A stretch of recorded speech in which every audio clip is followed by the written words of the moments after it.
Before we like actually start this, I feel, for the viewer, I feel like I should give context for how this, even started. Hmm. So, back in August, when I was reaching out initially for my interview I did with Marissa and Toonster, was planning on interviewing other developers related with the Return to Freddy's TRTF. Hmm. However, spoiler alert, Marissa was the only one that responded, and she linked me up with Toonster. You responded because you were on the wiki. You were listed as a developer on the games, but you said you're not involved with it at all. Yeah, no, I haven't. Was not involved in any fan games other than my own. So I don't know why necessarily that was that was even on there. Like I think there's a couple it might have been like the remake of Treasure Island or something that like The they used. 2021. Yeah, it might have been, yeah.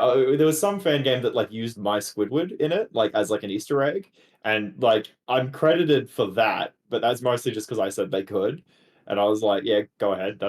I don't care. That's fine. That's cool. But I haven't actually actively worked on any other fan games other than the three that I actually released. But after after you said you didn't have no involved, I kind of felt bad for just for that. Now we're here. So who the hell are you? Well, I'm Dakota. I also go by Sinkaruni on the internet. I'm from Australia, and when I was in high school, I made a couple of Five Nights at Freddy's fan games that did pretty well. They were some of the kind of early ones, so Five Nights at the Krusty Krab and Five Nights at the Chum Bucket. Making games has always sort of been something that I've kind of wanted to do professionally, since a lot like long before that, even when I was really young. Started out like kind of working with like the really old Unreal Engine and stuff like that. And during COVID, sort of kind of had a bit of a change of heart about canceling the third game. Went back and I say finished it, but it was more or less like a rebuild from the ground up, which happened a couple of times, but ended up actually getting finished. And yeah, so that's why people know who I am.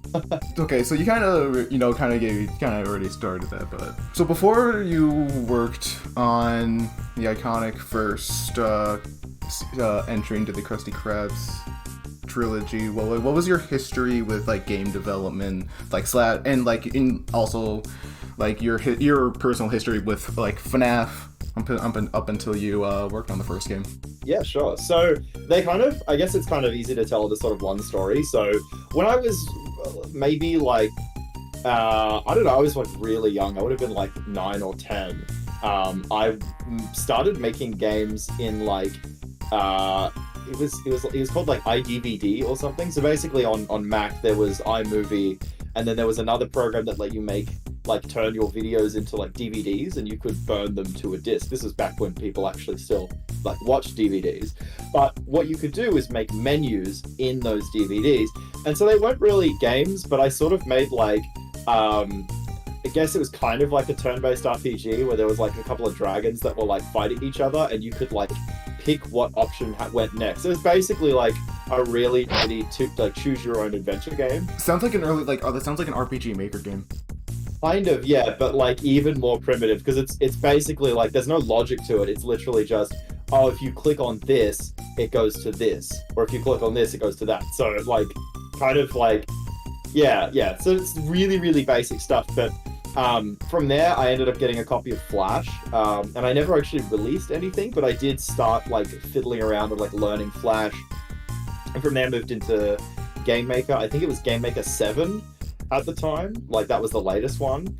And then I played around with that for maybe a year or two when Epic Games released the first version of the Unreal Development Kit, which was basically Unreal Engine 3, but packaged up in such a way that anyone could download it and use it. And that was sort of where I stuck. Like, that was the sort of thing that really kicked it off for me. It's like, I tried Unity a little bit after that, and I played around with some like modding tools, but I kept coming back to the Unreal Development Kit because I just really enjoyed using it. I felt like it was a really like great combination of like the scripting language wasn't too crazy, so it was easy to pick up as someone who was a bit of a beginner. It also had like some visual scripting for like specific level events and stuff like that. So I think what I ended up starting doing was like this was around the time I played BioShock for the first time, so I made like a BioShock fan game just using like all of the assets that came with the Unreal Development Kit, just as like for fun, never really intending to release it or anything like that because I was like 12. And so that sort of continued for a couple of years, and I ended up making a game with a friend in high school called Jaden Inc. His name was Jaden, and he had written like a bunch of weird stories about himself and like having a clone army or something. So what year was this all happening, by the way? Just for context and stuff. This is over the span of maybe about 6 years. So this like basically this game ended up just being like a more or less it was like a mod for Unreal Tournament that was like a standalone game, which was something you could do with the Unreal Development Kit, and that was the year before Five Nights at the Krusty Krab that came out. So that's 2014 then? Yeah, 2014, I think. So that's available online if anyone wants to go and like find it. It's not good, but you can actually play it, and it is multiplayer, which is cool. Okay. But then in January, which for us is the summer, like summer holidays, we in Australia basically get all of the month of January off school. So it's you know, like I guess it would be like winter break for you guys. Yeah. So I sort of was like feeling a little bit bored, like a little bit like I don't really know what I should be working on, what I should do next, because we've just released this thing. And I was watching I think what I was like, it was Yummy Mash, if anyone remembers who that is. I don't think he makes videos anymore. I wonder why. Was there a thing with him? Because I just don't He's know. Oh, okay. Oh, he's a pedophile, dude. Yeah. He likes them young. Maybe I shouldn't credit the fucking entire creation of my fan game series to him anymore then. Because there was a video where he was playing Five Nights at Wario's or something like that, which in my mind, this may be not accurate, but I think the progression of fan games went like the first one that came out was like actually like kind of good and like its own thing, and not just like Five Nights at Freddy's but everyone is Bonnie or something like that, was Five Nights at Treasure Island, and then Five Nights at Wario's sort of came out after that, and Treasure Island was like very similar to FNAF, but then Wario's sort of like started kind of doing its own thing and was really inventive with its mechanics. And first one was kind of felt was more of like a clone of the first, but after like that it was I think that's when it really started. Yeah, exactly. And there was a comment Yummy Mash made in that video where he was like, "Oh, you can kind of just do this with any like kids franchise, right? Like any cartoon, you could effectively come up with a way of making a Five Nights at that." And the example he gave was SpongeBob, and I was like, "Oh, that's a really good idea. Someone should make that." Coincidentally, this was also like the same, like right around the same time that Unreal Engine 4 had just come out, or was like just available. Like this was before it was free, so you had to pay for it. But it was like a really cheap monthly subscription. So I was like, oh, you know what? I'll download that. I'll try it for a month, and I'll see what I can make, and I'll try and make this Five Nights at the Krusty Krab thing. And I did. I made the first game in a month because of that. I feel a little bit weird now that I know what happened with Yummy Mash. I'm sorry about that. No, that's okay, but from my perspective, he just sort of disappeared one day, and I was like, oh, who was that guy? Oh. He's definitely in, like, those spheres of, like, FNAF tubers that no one talks about anymore. Yeah. Either, like, they're mainly just, I think, nothing, I don't have anything to do with them doing bad stuff besides, you know, Yummy Mash, but I think it just has to do with the fact that it's just this changing landscape of YouTube. Yeah. Remember Smike? Oh, yeah. Oh my god. Iconic. Smike listen, I was at the ripe age to watch it. I ate all his top 10s up. I think I was just old enough to be like, Smike's stupid. And I just didn't watch it.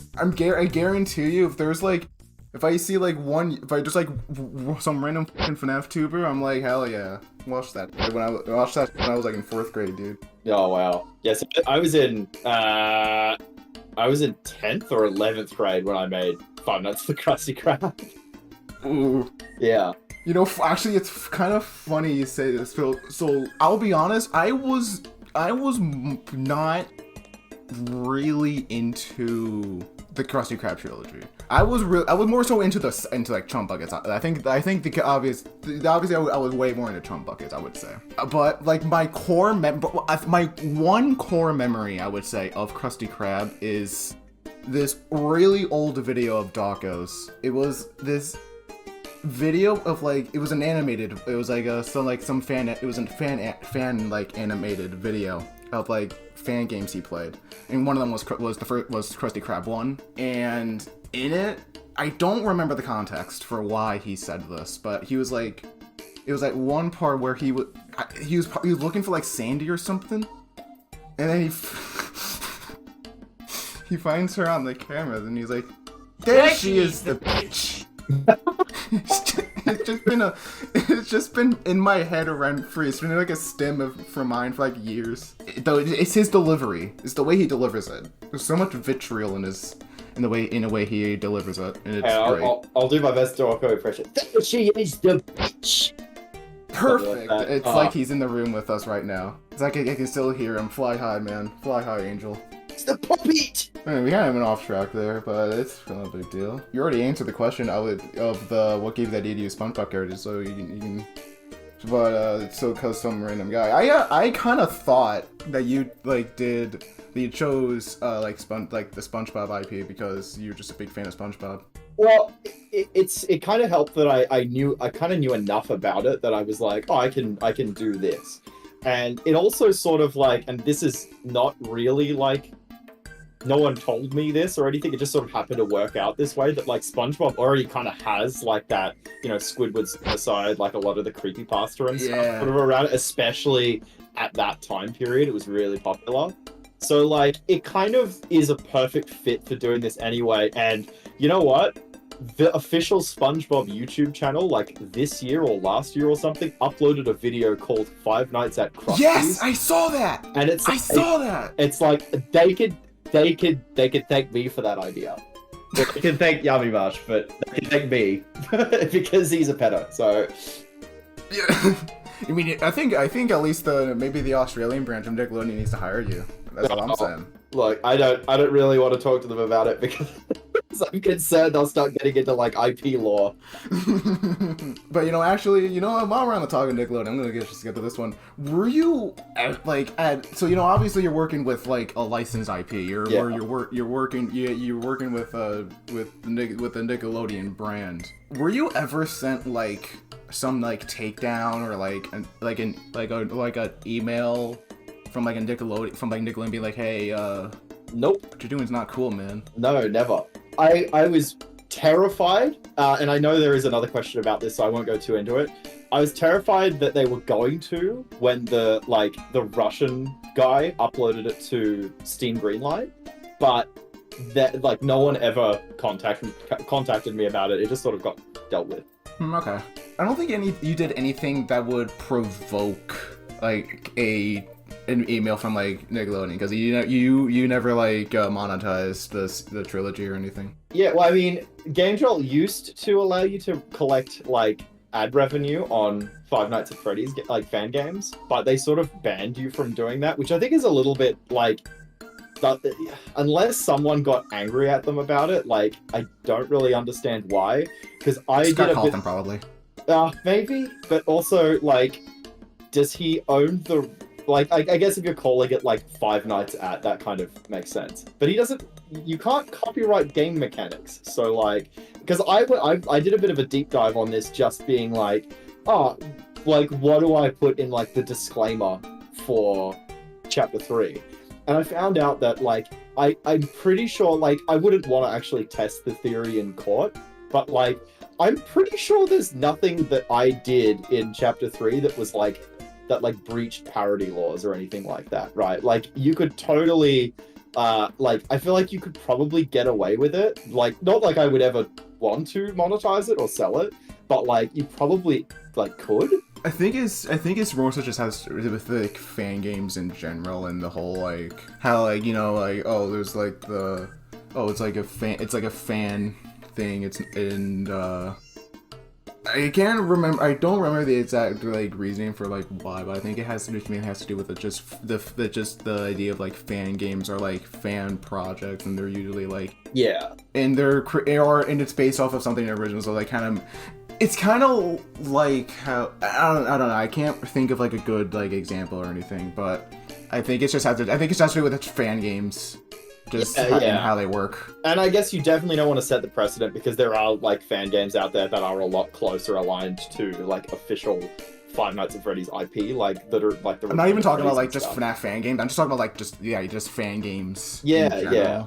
It's a really weird like gray area because like you can get away with parody, but like it kind of like it's how you like draw the line of like what is and what isn't, because like the character designs are so unrecognizable, but like in chapter 3 specifically, like Hammerhead is an original design and all of the other characters are like so like out there from their original like SpongeBob versions that it's like you're not going to mistake the one for the other.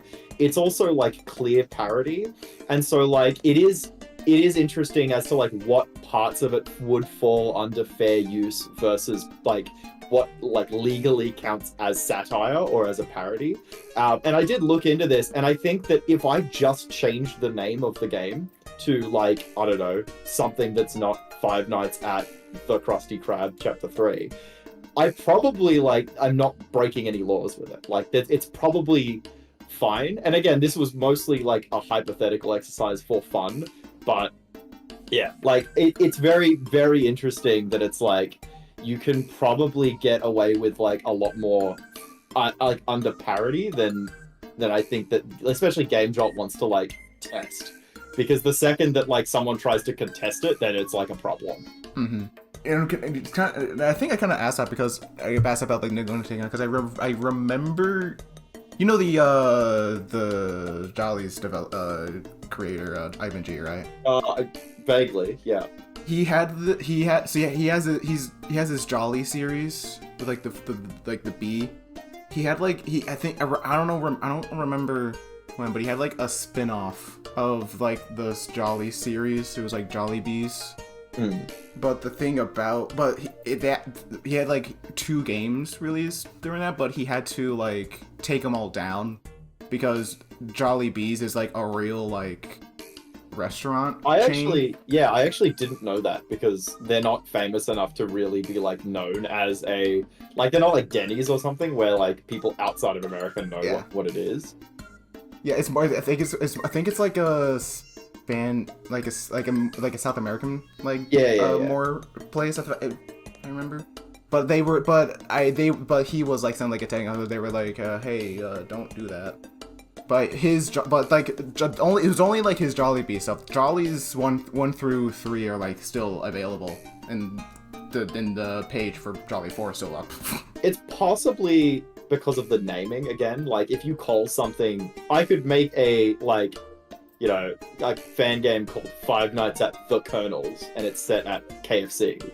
And it's probably fine as long as you're not like marketing it as like an official KFC thing. But if you then if anything, KFC's gonna send you an email and be like, hey, why don't we advertise this, buddy? I feel like they might, but also that if you called it like just straight up the game is called KFC, they would probably have a problem with that, because it's like you're just like, you can't just call something McDonald's and get away with that, right? Because like McDonald's wants Five Nights at McDonald's.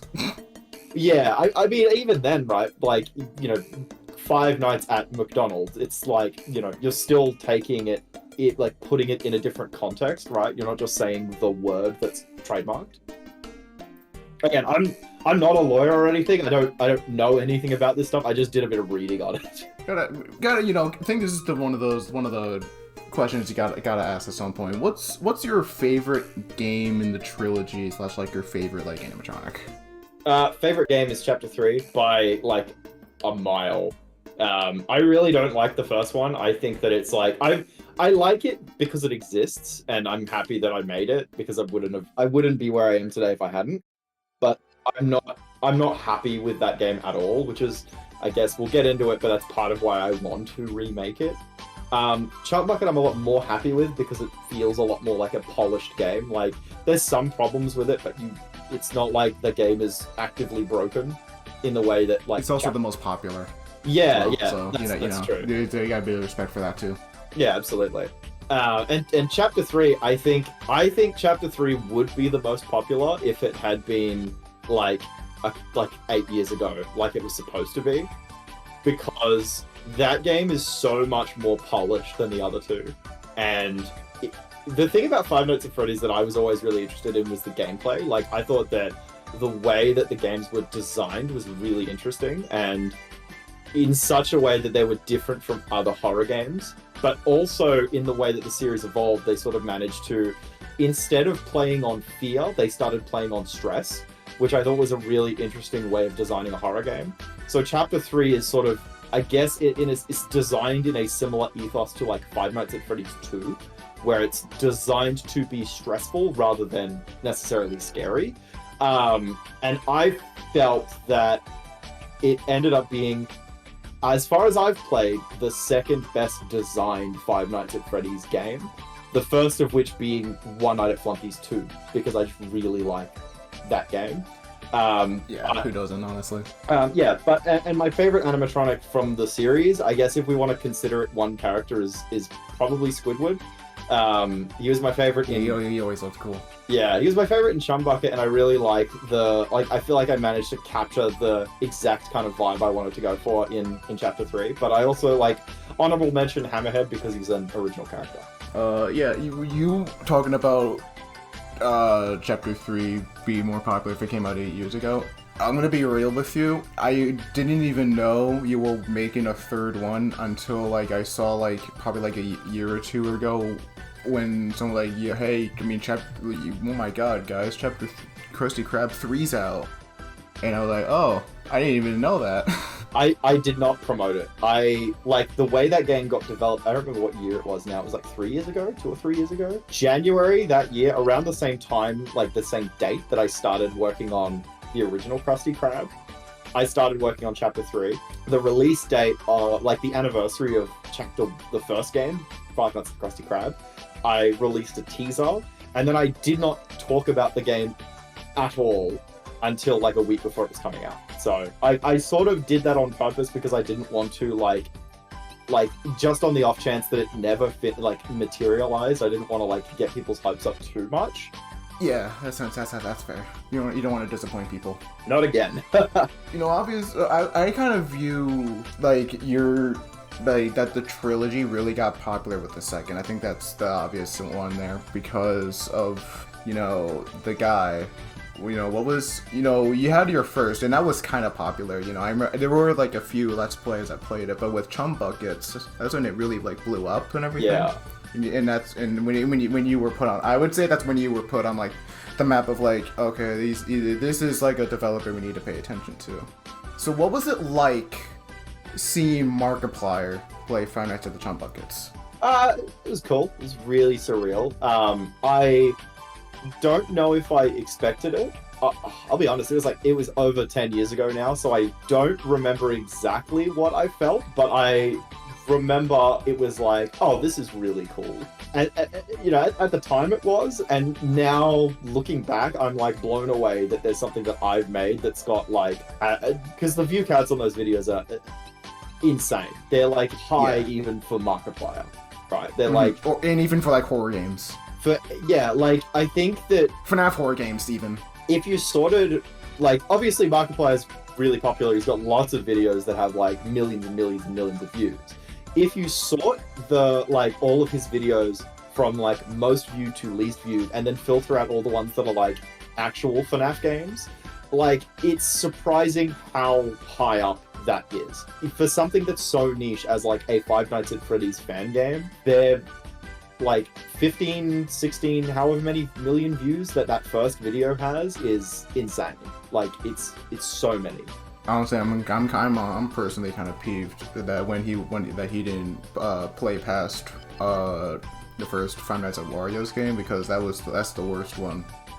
And he didn't even try, even get to get the Wario's 3, which is disappointing. Yeah, the rest of that series are really, really cool. Like, I kind of like the style of them, where they're kind of like, I don't want to say rough, but like that kind of like all of the screenshots are sort of edited together, or like the screenshots, the renders are like edited together in Photoshop with like Smash Bros models. Is really like, it's an interesting take, considering most other people would do either full 3D or like pre-rendered images like the original FNAF game. Yeah, it's very unique.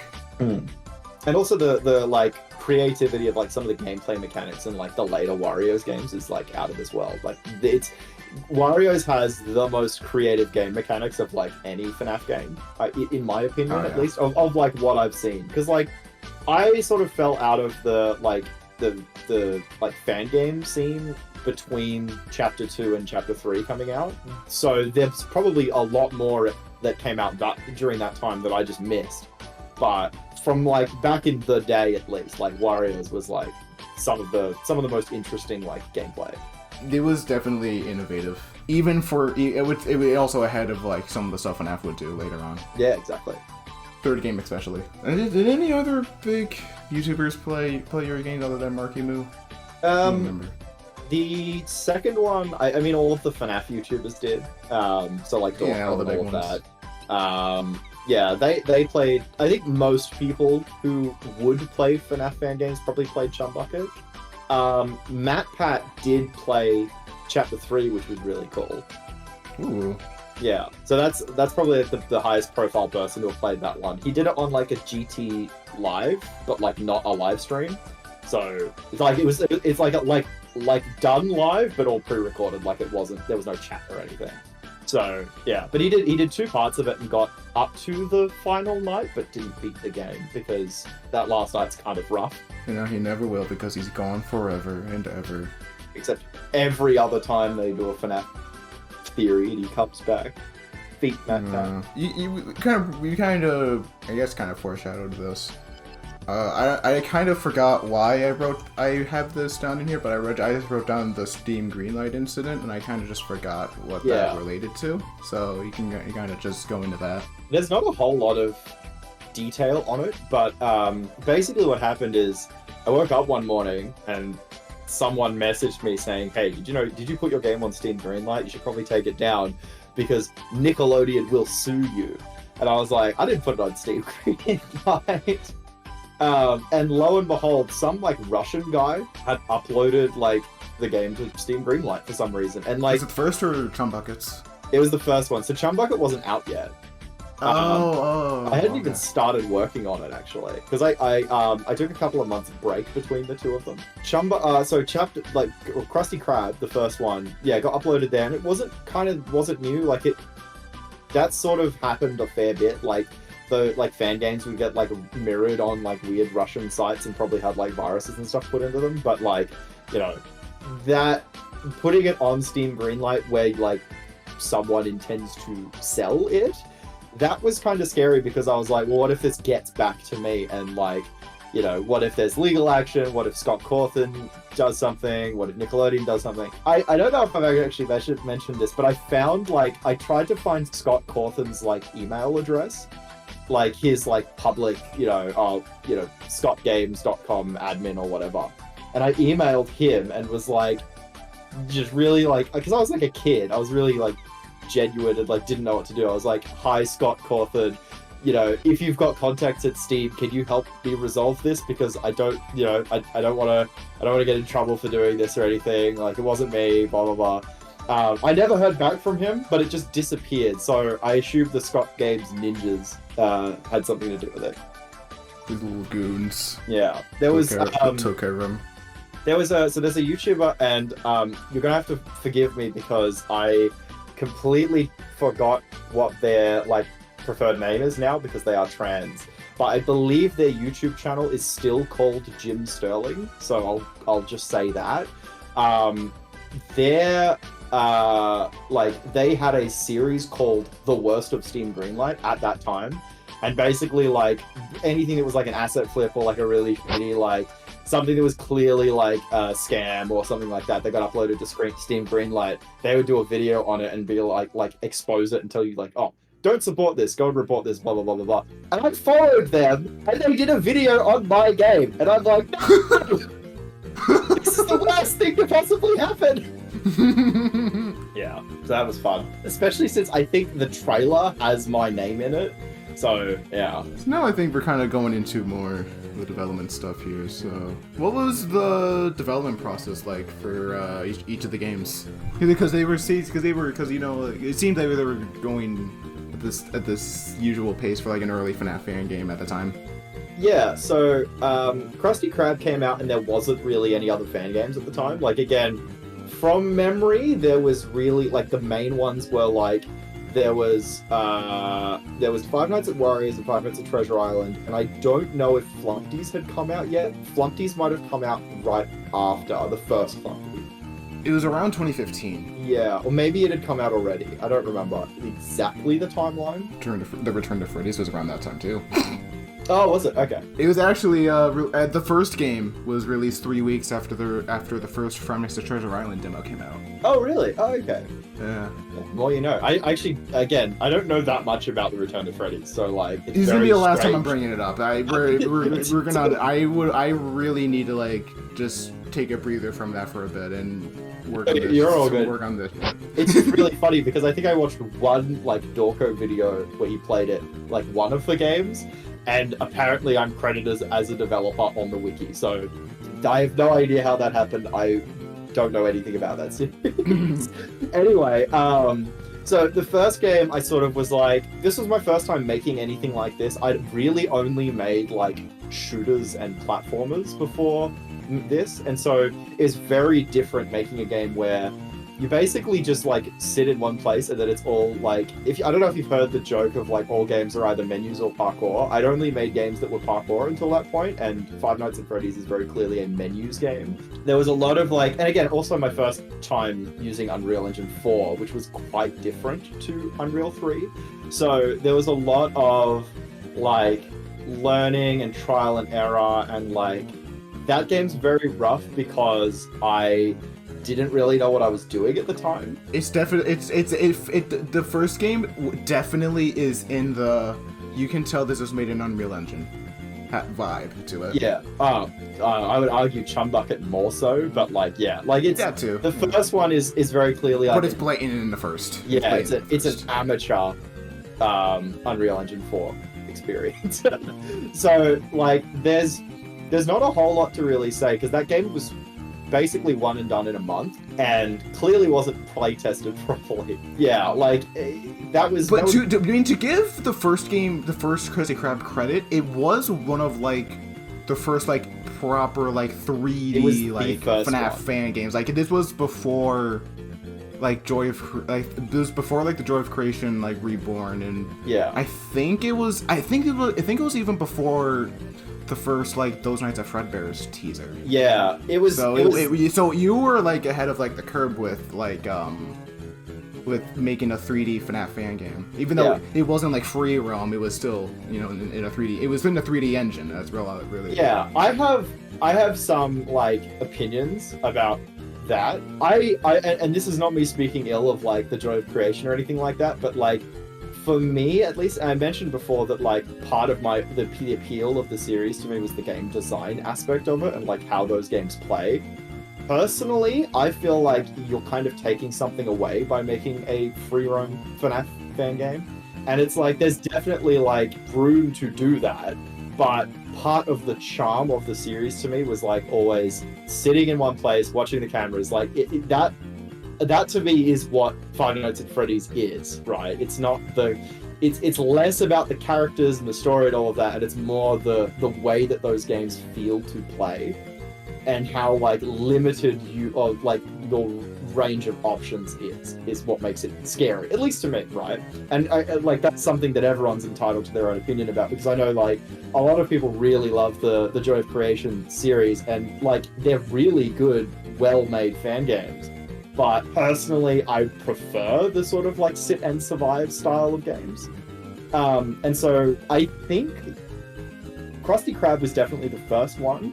I think Chum Bucket, as far as I'm aware, there weren't any other like high profile like 3D fan games that were in like the original style, because I think Joy of Creation's first or second demos had come out by that time, like in that first couple of months between Chapter 1 and and I think either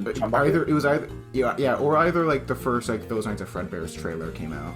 Yeah, but I mean that's a trailer, not a complete game. Yeah. So, yeah, but yeah, so I guess in terms of development, like that was sort of the like, and there wasn't really a conscious reason I did it like that. Like I did it in 3D, except that I don't know how to like. Well, I didn't at the time, and I still am not great at like 3D rendering, like just like laying out lighting and setting up a scene in like Blender or something to export like an image in the way that like most people do. Like was just something not using Click Team or anything. Yeah, and I mean it just kind of didn't make a lot of sense to me because well, for one, I also wanted to use Unreal 4 because it was new and I like Unreal 3, and the other thing is I had no experience with Click Team. I would have, and I have like played around trying to make 2D FNAF games, not as anything that's like ever going to be released, but more as like oh, this would be funny, and like doing it in like a weekend as a joke. But I did them in Game Maker because I just know Game Maker a lot better than Click Team, which is the reason that Scott Cawthon decided to use Click Team, because I think he said in an interview years and years and years ago that like normally if someone wanted to make a game like this they would use Unity, but he didn't know Unity, so he just made it in Click Team. Did you want me to go into like the development of the second and third games as well, or? Yeah, you can do the second game. The third one, I mean, I think with the third, that I think maybe when I'm going into like rock bottom and stuff, you can start talking about third stuff. But with this, I think the second one. The third one has so much like to it that it's probably worth its own, like breaking it up into several questions. Yeah, but anyway, Chum Bucket. I started out actually like that was a very different approach, and I think that was because I spent a couple of months learning the engine properly, like between Krusty Krab and starting work on Chum Bucket. Chum Bucket originally was so like a lot of the parts of that game is just like stuff that I thought was cool. So like I know everyone really likes the free look camera in that. I don't like it as much anymore, but like I think I just did that because it was easier or because it was cool. I know I had an issue with the camera in the first game because really early builds of that, if you looked left and right with like a really good PC, like it was like the speed at which you turned your head was tied to the camera, tied to like the frame rate. So if you had like a really good PC, you wouldn't be able to even look in the middle because you'd just move your mouse slightly to the left and your view would like snap all the way to the left. So I think what I ended up doing was just reusing the logic that comes with like the first person shooter like demo or something in UE4, or did at the time. There's also a lot of other stuff, like I really wanted a clock with minutes, but I thought it would look weird if you had them kind of like stretched out minutes like you do in the actual Five Nights at Freddy's, because even though it's 6 hours, I think one night is about 7.5 or 8 minutes. I sort of just based all of the characters, instead of trying to make them be like specifically this is SpongeBob or this is Patrick or this is Squidward, like I picked designs of them from like the show and then just sort of like elaborated on that, which is why SpongeBob's like buff and Patrick's like the caveman one. So you based them. I thought you just made them just want to make him look cool, badass, edgy kind of. I didn't even know you kind of like just based them on like the show. I didn't even know you based them on the show. Squidward is like more original just because I thought it would look cool like that. SpongeBob is based on I believe it's called the Sponge Out of Water movie, where they're superheroes. Like that's the inspiration for that design. And Patrick is I see that. Yeah, Patrick is from the episode where like there's the clip where they're cavemen, that like where that SpongeBob meme comes from. The Sponge Guy one. Yeah, that one. Mr. Krabs is just Mr. Krabs, and then Sandy is like Sandy without her suit on, but also like mangled and like withered. So just because I wanted to model that because I thought it'd be cool. I kind of forgot Sandy's in that game. I think Yeah. I just remember the court floor. Yeah, she in very that game. rarely shows up. That game did have a little bit more of like actual thought put into it rather than just I'm gonna make Five Nights at Freddy's again and just sort of like make it up as I go along, which was what the first one was. If I remember, like, the first one it just felt like you were making, like, ignoring the, like, SpongeBob element. It felt like you were making, like, your take on, like, the first game, but just in Unreal Engine. Yeah, more or less. The Sandy's mechanic is unique. It doesn't work, but it would be unique if it did work. But all of the characters basically behave exactly the same way that they do in the actual Five Nights at Freddy's. So SpongeBob and Patrick move around kind of randomly until they hit like the hallways or the stairs. And Mr. Krabs hides in the shadows the same way that like Freddy does in the original Five Nights at Freddy's. The only exception is Squidward, who comes up to the hallway and then is Foxy from FNAF 2. Yeah, the elements of FNAF 1 and 2. Yeah. And then all of the characters from Chum Bucket. Again, I don't remember exactly what the thought process was. I think SpongeBob moves in a set pattern, like he always follows the same loop. Patrick teleports randomly until he like appears in the hallway, and then he comes and attacks from the right door, I believe. That's the same as the way that Flumpty and Birthday Boy Blam, I think his name is, work in One Night at Flumpty's 1 and 2, I think, where one of them is like totally random and the other one follows like a set path. Squidward is unintentionally so, but he's more or less just the owl from One Night at Flumpty's 2 as well. Sandy moves from the upstairs to the downstairs and like saps your generator, so you have to hit the overdrive button. Mr. Krabs gets like stopped by the flashlight. I think if you don't do this, he enters one of the doors, but I don't actually know how he works because I streamed the game recently and I couldn't figure it out, so I have no idea how that's supposed to work. And then Karen is exactly like the Red Man from One Night at Flumpty's 1. The size, I will say though, the size of the Chum Bucket is pretty absurd. I mean, I don't know how kind of insane. I don't remember them in 2 floors in the Chum Bucket. In like the TV show. Yeah, like in the show. I mean, I don't. It's not based on the actual layout because it's supposed to be like an actual restaurant. Yeah. But like, there's no lab and laboratory. No, absolutely. But yeah, no, I think I just kept adding rooms because I thought it would be funny to have like, there's like 20 rooms in that game. Also, fun tidbit: the ground floor, or like the floor that your office is on, is supposed to be shaped like Squidward's head from the first game. Really? Yeah. Okay. Wow. What a fun factoid. Okay, this is just like just not even like I just came up with this one. Were you always gonna call like the second game Chum Buckets, or were you initially just gonna call it Krusty Krab 2? Like, why did you decide to name it? First Five Nights at Chum Buckets and like Five Nights at the Krusty Krab 2. Well, I think in the game files it is actually called FNATKK 2. Like, it's called Five Nights at the Krusty Krab 2. But the it kind of was like, I hit the point where I was like, well, it's not actually Five Nights at the Krusty Krab at all. It's Five Nights at the Chum Bucket because you're in the Chum Bucket.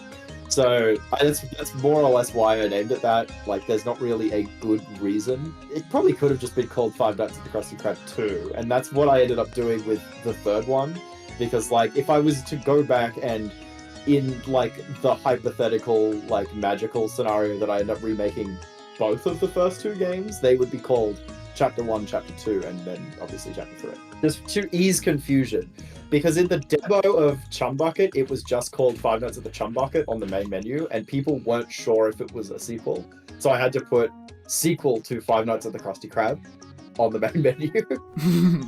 Now, I'm gonna be honest, I don't even know the lore in the games. I didn't even know for like a long time that there even was there was a third Krusty Krab game. But did you always have like a story in mind, or did you just make it up as it went along?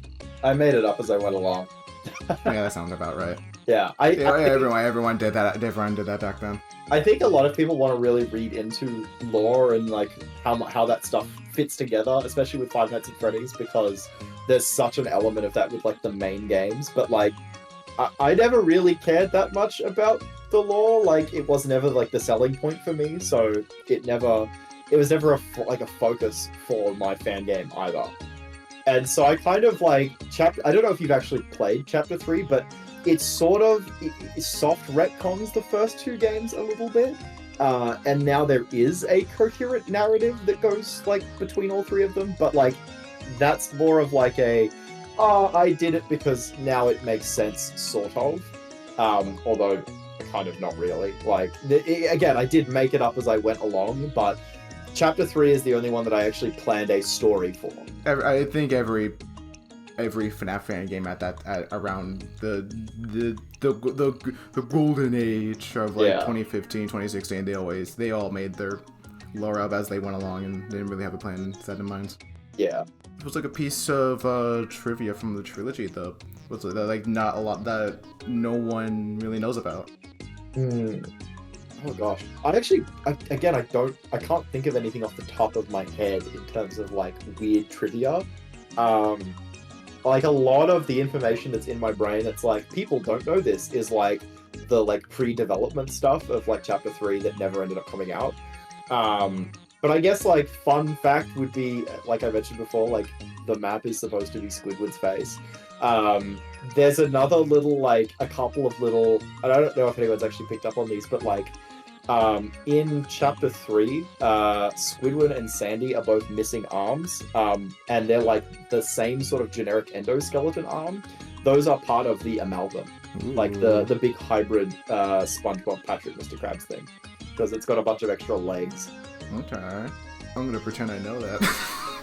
I definitely played all three games before this interview. Yeah, definitely. So I'm gonna just put through this in here. But is there like any like interesting like old builds or anything that you still have that might be pretty interesting to like show or something? Not of the first two. There were no old builds of them because I tested them. I didn't have anyone else test those games, which is kind of shows. So I mostly just like tested them in the editor and then exported the final build. So like the early builds would just be like more buggy public releases that you can't download from Game Jolt anymore. But there is a like complete in quote marks build of Chapter 3 from like a month or two before it came out, where it has no art. Like it's all like the level is all still like white boxes and stuff because it wasn't finished. And so like most of the gameplay is all programmed and like the game is finished to that degree. The only difference is that there's no Night 5 because I built that last. I guess that you could call that one 4 nights at the Krusty Krab Chapter 3. Yeah. Alright, now we're kind of shifting a bit into the canceled game. They kind of canceled because it got turned into Chapter 3, but into the canceled game. You're saying actually that you didn't know about Chapter 3 for like a really long time. Did you know that it existed before, like when you wrote these questions? I mean, I think I kind of knew about Chapter 3's existence, but I didn't look too much into it. Yeah, okay. Because I also didn't know that it was initially rock bottom, and that there was a rock bottom even existed. It kind of was being developed like at all. I didn't even know it was being developed for like a long time, but I was kind of aware of it. I'll be honest, I have not played the game. And I haven't really seen much of it, but it has been a while since I've seen it, and it's also been a long time since I've seen like the first two games as well. Yeah, okay. It's definitely on me though. I probably should have played them before this interview, but that's fine. That's fine. So after Chum Buckets released and Marky Moo did his thing, played it, you jumped with joy that you've peaked as a developer. The funny YouTuber man played it, and then you got to work on your third one. What was the development process like for Rock Bottom when that started? Rock Bottom, was very I announced that game way too early because I hadn't actually started it yet. So what I did was when Chum Bucket came out, I had the idea. I was like, oh, I should make a third one because I think and I've mentioned this before, I got very swept up in the fact that a lot of third fan games in big series got announced at the same time. 1 week at Flumpty's got announced, and there were a couple of others.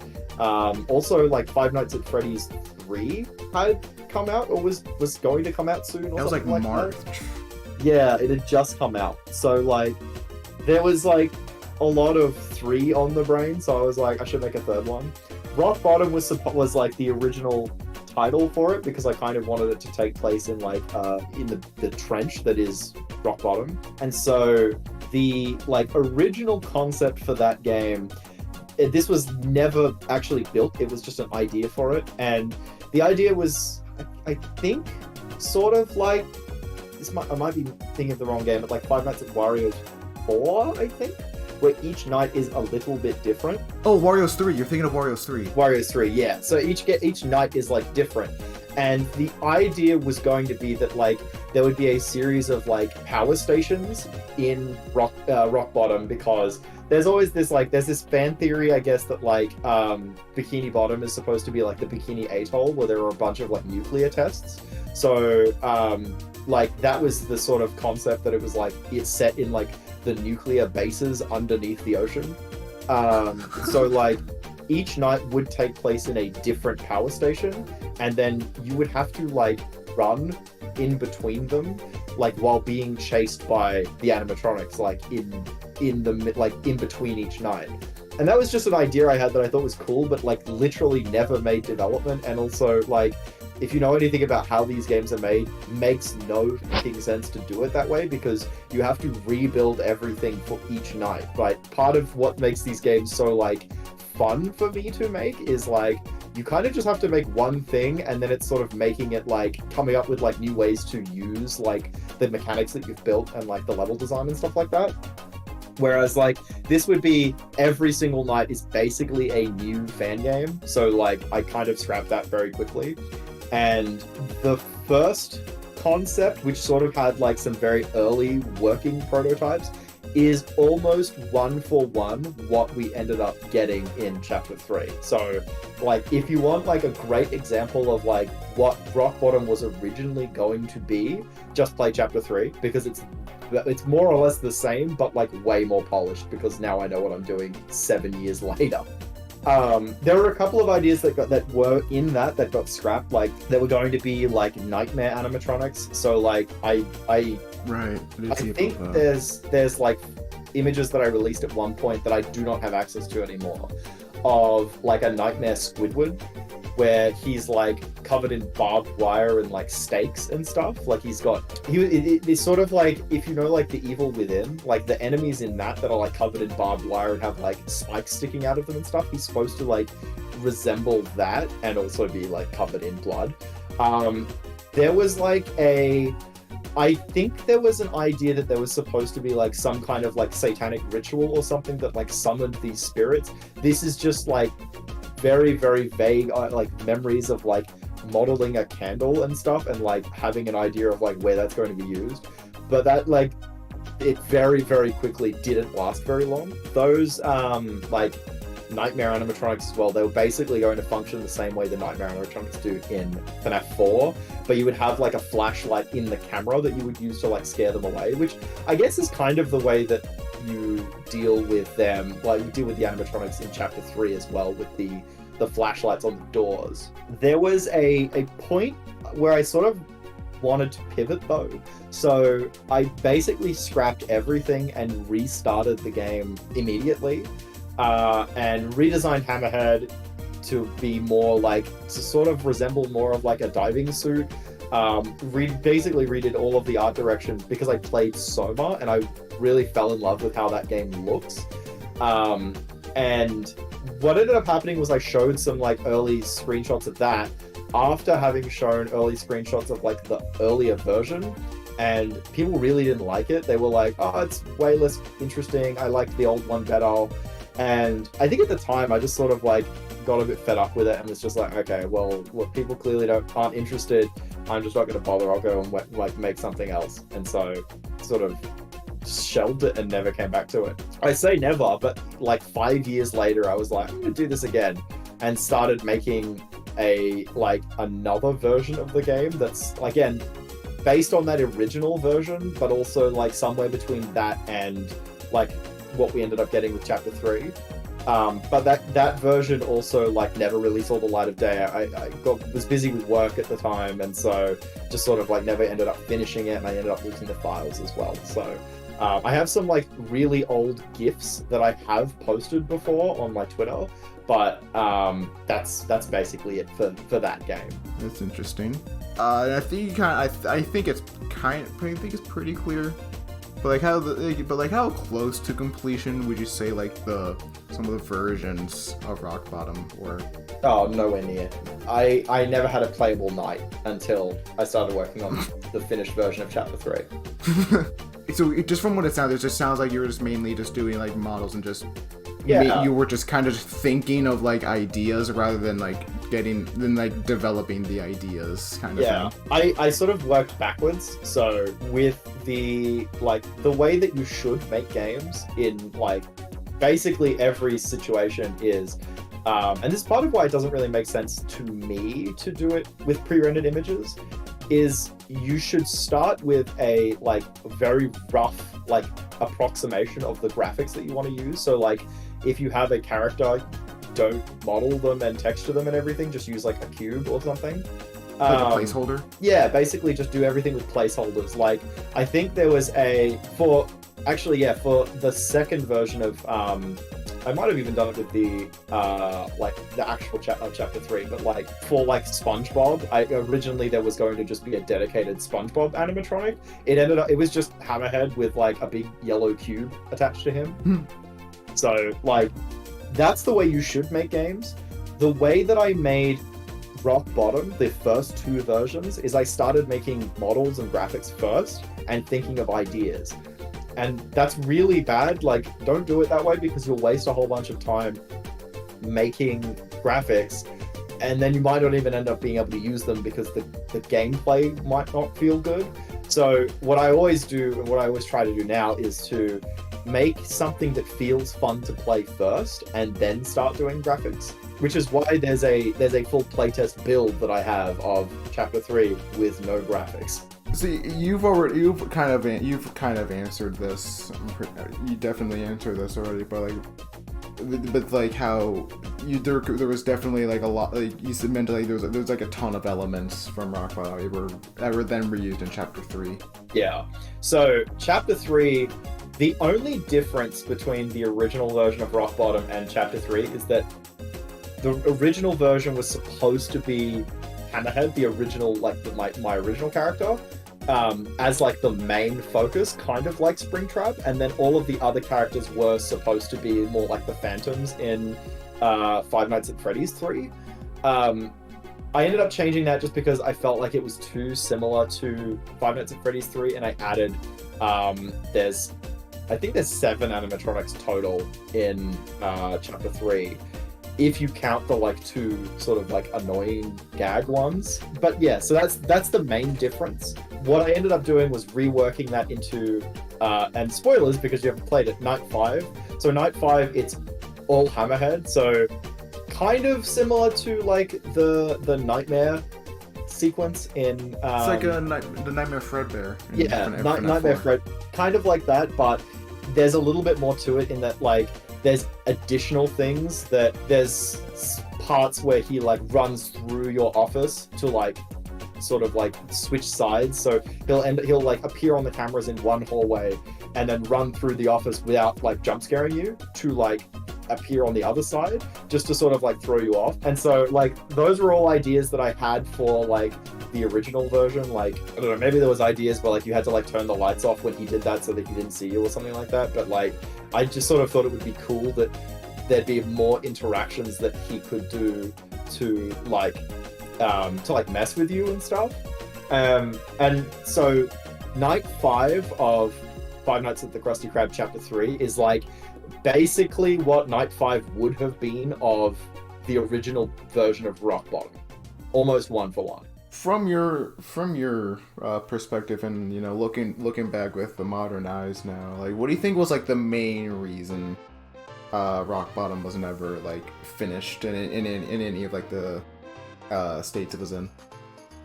So the first 2 mostly was just, I guess, interest. I sort of fell out of interest of I stopped being interested in making them.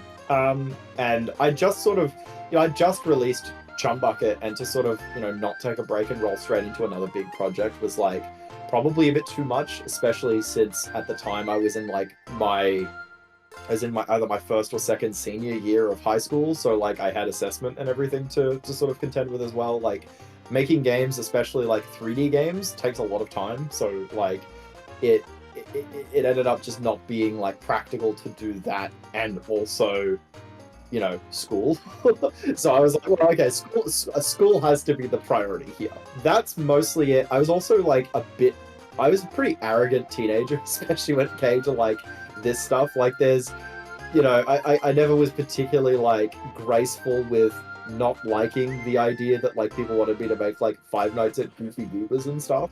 So like I was never like rude, but I was very much like, I am not doing that, stop asking. So like I kind of got a bit annoyed with like the small vocal like vocal minority of my audience, and sort of like, I don't know, kind of fell out of it there. There were a couple of other, like, a lot of the other big fan game developers as well, like, sort of also just kind of, I guess, fell out of love with the series as well and just stopped, there were a lot of games cancelled around that time, so I guess it was just sort of, like, the season for it, too. I'm sure you've seen the cancellation of 1 week at Flump Days probably played a part. Oh, yeah. Yeah, well, I think that happened after I cancelled mine. Well, maybe not, but at the same time, it's like, I totally understand it, right? Like, especially, and I don't want to get into the Jonachrome situation because I know that's like a massive can of worms, but like that time period I had been like talking with him, and I know that he also wanted to do other things, and I kind of realized at the same time that I also want to do other things. Like I don't really want to be known for making Five Nights at Freddy's fan games my whole life, and you don't want to be known as the funny SpongeBob guy. Yeah. It's actually really interesting because there's there was like an ARG called Don't Feed the Muse, like a web series about a guy making SpongeBob YouTube videos and not wanting to be like labeled the SpongeBob guy forever. And so that's sort of like, it really resonated with me as well. So like that, because it's like, oh wow, literally me. Yeah. But I mean, I sort of came to terms with it, like, a couple of years later after I'd finished uni and everything, or college. Had to go through the 7 stages of, grief? Yeah. I hit acceptance and was like, yeah, you know what, I kind of wish that I had finished that, because that would have been really cool. Yeah, so I ended up like the fact that you said that it takes inspiration from Wario's 3. That sounded like really interesting. Yeah, I mean that was in the conceptual stage. Like that was never actually in the game, but yeah, it would have been really cool. It would have also been like I think it also too would have been like at the time would have kind of been like in like the same pattern like as Wario's 3 would have been like, whoa, this is awesome. Yeah, because it's like cool and unique kind of thing. I think that sort of game only really works for like Wario's, especially with that art style, because like if you think about doing that with like a click team style game or like a full 3D game, that means that every area that like every like night, that now has to be a fully modeled environment that's like high levels of detail, because like you can get away with especially with like Chapter 3, the like level of detail of the rest of the environment is way lower compared to the office, because the office is the thing you're looking at most of the time, and then all of the other like the rest of the areas only have to be viewed on like a really small like 4-bit screen in the office, like that amber display. And so like Wario's could do that because they're all just like edited composited photos. So it's like, oh, Yeah. I don't have to model an entire living room. I just find like a stock photo of one and then put like a phone on the table that you need to click on and like a Wario plushie on the corner that like wakes up and kills you or whatever. Right? Like whatever the mechanic of that area is, that's like the only things you needed to actually change. With the like, it definitely would have been cool, but it just would have taken a lot more time. Yeah, absolutely. Because you're working with modeling a lot, because you're working in a 3D engine. Meanwhile, WW all he had to do was use a 2D thing and just get a bunch of stock images. And Yeah, exactly. And just use Photoshop. Yeah, and I think the other thing is it's like it's not even necessarily just the like effort of making the environment to do something like that. It's like I didn't come up with enough ideas to like warrant doing that. Like I didn't have enough ideas for mechanics. I didn't have enough ideas for like how to make the power stations all look different enough from one another. Like, you know, it's definitely something that could be done. You probably didn't even have like a lore reason as to like why. Yeah, exactly. Yeah, it wasn't really a good lore reason, except that I thought it would be cool. So after canceling Rock Bottom, everyone's sad. I think. And after that cancellation, I'm sure that was like your moment, like I'm done with FNAF forever and ever kind of thing. But years later, I don't know when Krusty Krab 3 was like started development. Like was that like 2022?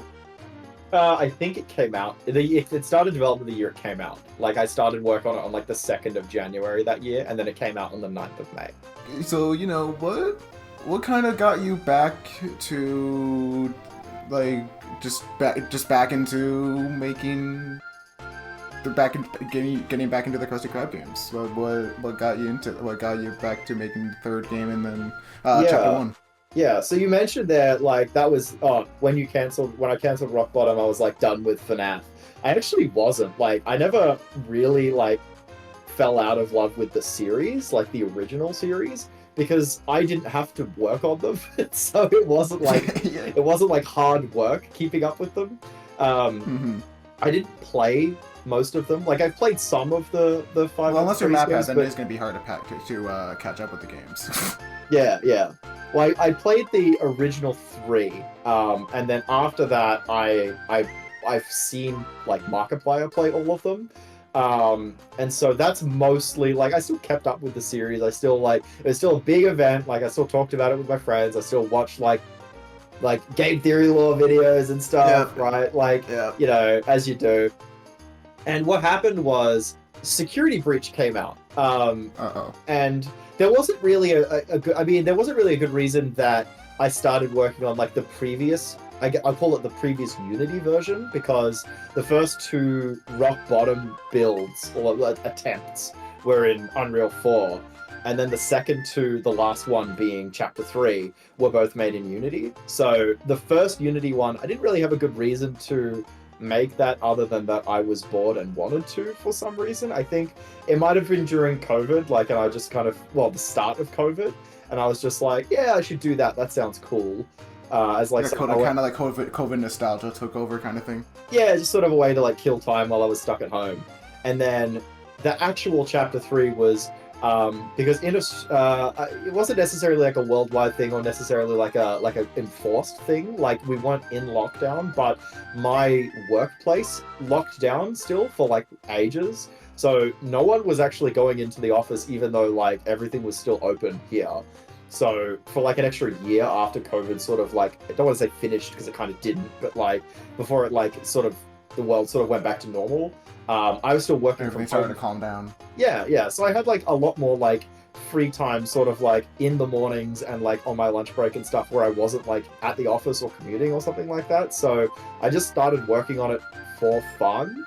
And that was also like the reason I got back into it was Security Breach had come out and was sort of like It was interesting because I know that game's very divisive, and I wouldn't even say that it's like I like it very much, but just watching like the community sort of like reignite around that game was like enough for me to be like, maybe it is worth going back to this. And you know, I at the same time I was sort of like trying to, I'd hit like some, basically hit like writer's block with the other project that I was working on. So I was like, I'm just gonna take a break for a couple of months. I'll make this, get it out there, and you know, while FNAF is still like relevant again, just because like it's kind of not worth. I don't think it's worth spending like 5 months on something that no one's gonna play, right? Not that I'm trying to like, you know, cash in on the trend or anything like that, right? But like that was mostly it, really. Is I was really bored. I had a lot of free time on my hands. I was mostly stuck at home, and Security Reach came out, and there was like FNAF was like relevant again.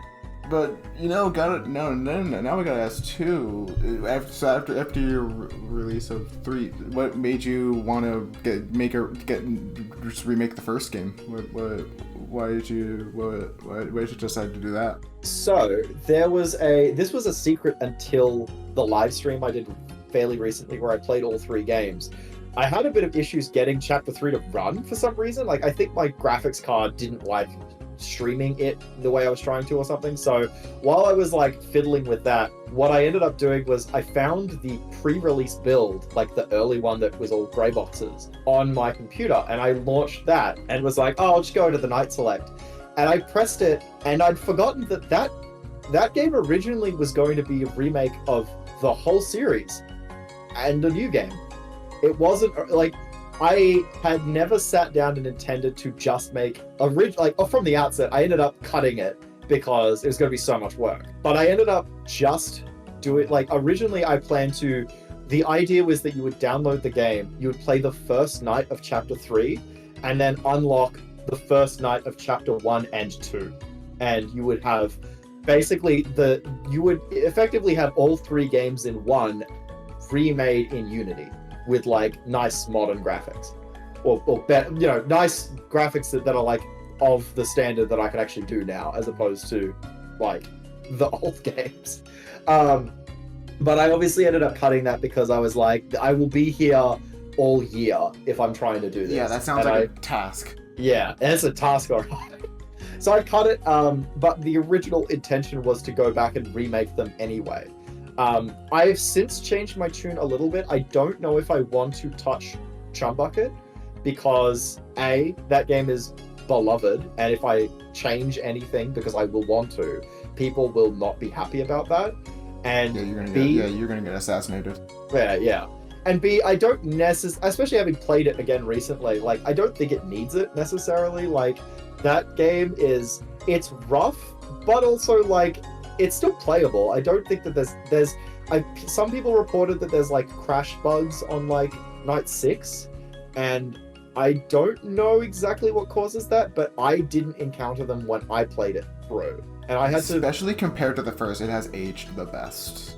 Yeah, like a long shot. I still think it's aged pretty poorly. Like, you load up that game and it's, again, really obvious that it's like an early UE4 like amateur work. Well, yeah. But at least it's still a coherent experience.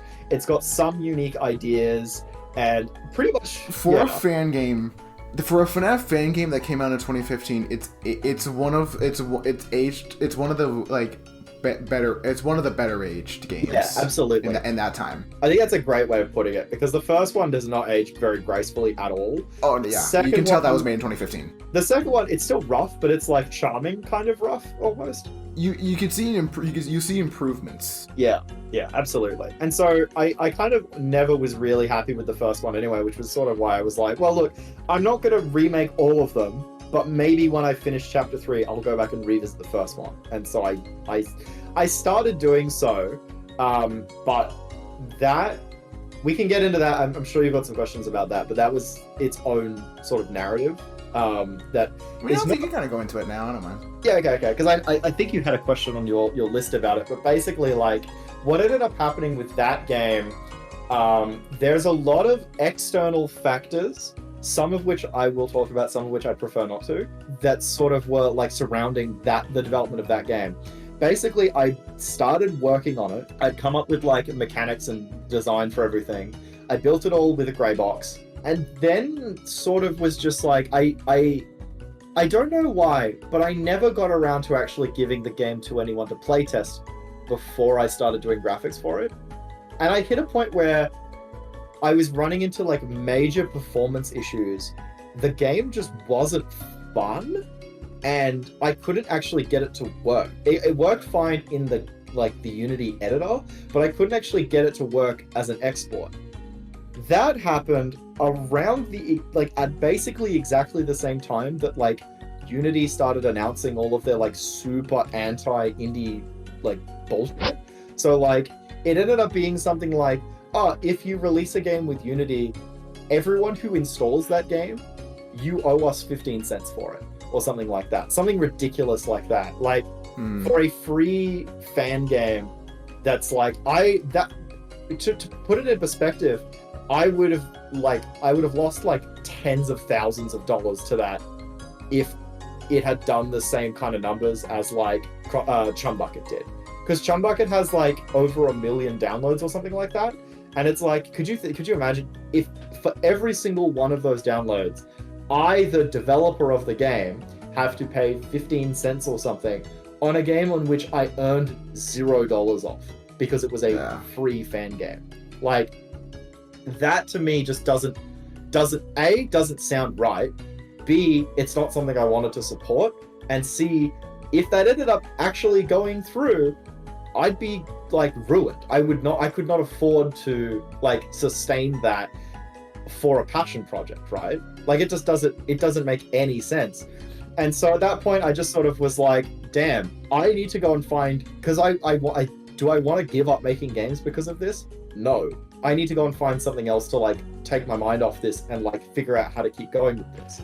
So I haven't touched Unity since then. I've exclusively used Godot now, just because there's now a peace of mind that because it's open source, that will never happen. Part of the reason that like I could go and finish the chapter 1 remake like as it stands in Unity. I could fix the problems with it. I could maybe even try and tweak it so that it's more fun. The problem is that like there's enough stuff left to fix, and I'm not confident in how good it would be if I did fix those. And also I don't want to touch that engine anymore. In my mind, the way that game ends up coming out is it gets remade in Godot with more thought put into the actual design process and the playtesting process, which is probably what's going to end up happening, because like I've been pretty vocal about the fact that I'm not canceling chapter 1. It's just like going on the back burner because I'm working on other stuff, because I definitely want it to exist. I definitely think it should exist at some point, but the problem is just I don't have enough hours in the day to like do everything else I need to do and then also work on that. Yes, and that's understandable. I mean, do you have any like cool little like insider information about chapter one? Yeah, about chapter 1. You're like you're able to like share. There's a few things that I don't think will. There's a plenty of stuff that may end up as unused, like cut ideas and content, because I don't know what mechanics I'm going to reuse from that or come up with new ones for or anything like that. Because again, like some parts of the game just weren't fun. I will say, because even though if it like, okay, I don't want to give too much away because some stuff might return that I think is really cool. Some stuff might end up getting scrapped, and then I'll talk about that later. But what I will say is that there was a cookie clicker game in it. Ooh. Okay. Like it's like a side note, or? I will not elaborate, but there was a cookie clicker game. It was called Krabby Clicker. And yes, the clicker was written with a K. That's really cool. Awesome. Gonna keep that in mind. You already answered this. You mentioned you were iffy about doing a remake of Chum Buckets. Yeah. After you'd release the remake, chapter 1. I'm iffy about it. I definitely don't think it's off the table, but if I were to do it, then I know it will be divisive. That's all I'll say. Okay. Because I think I could probably improve the game by changing stuff. There's a lot of that game that's like, you know, not necessarily what I would consider to be like cool ideas that I think can be like, there's some fat that can be trimmed, there's some like new ideas that can be brought into the mix. I don't know how receptive people would be to that, but I also kind of don't care because I wouldn't be removing the original. So like, if you really want to go and play the original Chum Bucket, you can do that. Like, that's fine. I mean, it's even the same with there's probably 2 people out there that adore the first game and hate the fact that you're. I don't agree. I don't think anyone adores the first game. You never know. I guess the other way, and I mean like rest in peace to this project, but like I guess it's kind of like FNAF Plus, where like the idea. Ooh, 07. The idea was that it's like it's not a replacement for it, but it's like a fresh take on it with like a fresh set of eyes. A different take. Yeah, different take. So like I would consider, especially because there is now like I have a defined story for the series, that would be the main thing that's like, that is chapters 1 and 2 remakes. Those will be the canon story versions of those games. However, if you don't like them, that's okay. Just go and play the originals. They're still going to exist. That's fine. Yeah, they're free too. They're all going to be free. After, you know, I think you hinted at it a lot because you mentioned like development on other and like some like other stuff. But do you plan on like branching out from the FNAF fan game scene, and were there like any like non-FNAF related projects you have working? Yes, actually. So if you follow me on Blue Sky, you already know about this, but I'm working on an RPG. I've been working on it for basically since the first or second version of Rock Bottom got cancelled in some various iteration, but it's finally hit its stride, and it's like actually a thing that is probably going to exist. That's okay. That's nice. At least always good to like to at least branch out a bit, not be stuck with just making FNAF fan games forever. Yeah, like this is kind of what I want to do long term is make kind of games that I like and games that I want to play, and like there is definitely room for FNAF fan games in there. Like, I didn't make them because I was forced to. Like, I made them because I wanted to, and I thought it would be a cool thing to exist. So, I just also have original ideas that I think are cool and should exist. Did you release other games like around the time of around Krusty Krab and Chum Buckets? No. So I released 2 games prior. One was called Jaden Inc. I mentioned that was the shooter. I also made that was an Unreal. The one that was an Unreal Tournament. It was Unreal Tournament, basically like a standalone mod for that. Okay. There was also a game called, oh my god, I cannot remember the name of it for the life of me, but it was like a Ludum Dare like game jam game that I made in C++, and it's the Backrooms like 10 years before the Backrooms existed.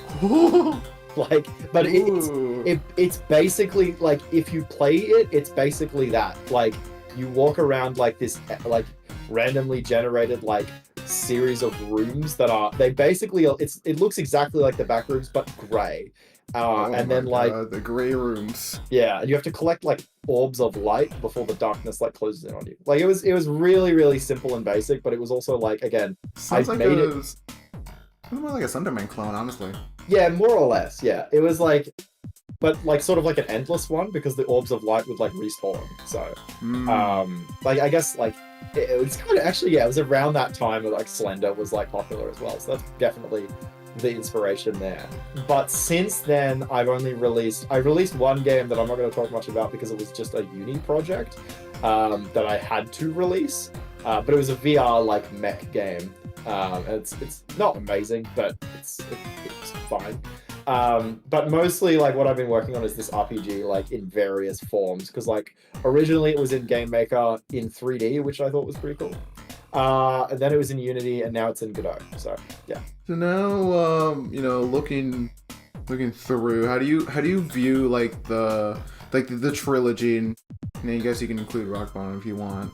How do you view like the trilogy's legacy in the FNAF community?